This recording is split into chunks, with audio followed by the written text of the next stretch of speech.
আমি তোমাদের কাছে আরেকটা বিয়েবাড়ির ভিডিও নিয়ে চলে এলাম। এটা হচ্ছে আমার জায়ের দিদির ছেলের রিসেপশন পার্টিটা, সেদিন আমরা গেছিলাম। এটা হচ্ছে ধানবাদ পিঁড়াহাট। পিঁড়াহাট তোমরা জানো?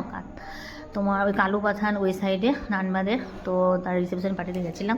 তো আমরা একটু বিকেলই বার হয়েছিলাম, যেতে একটু দেরি হয়েছে, কেননা রাত্রে যেহেতু ফিরে আসতে হবে। দেখো মানে সবাই বসছে আস্তে আস্তে।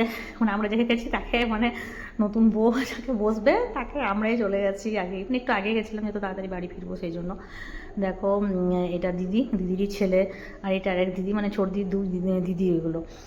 তো যাই হোক, সবাই খুব খুশি যাওয়াতে। আমি তো ভেবেছিলাম প্রথমে যেতে পারবো না, কারণ অনেকটা জার্নি করলে আমার একটু গা বমি লাগে। তো যাই হোক, দিদি এতটাই ভালোবাসে আর না গিয়ে পারলাম না।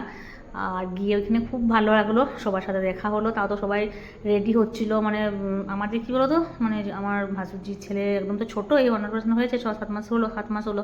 তো বাড়ি আসবে, মানে ছোটো বাচ্চা, বুঝতে পারছো, বেশিক্ষণ থাকতে পারবে না। তো সেই জন্য তাড়াতাড়ি করে চলে এলাম। Okay bye, tata.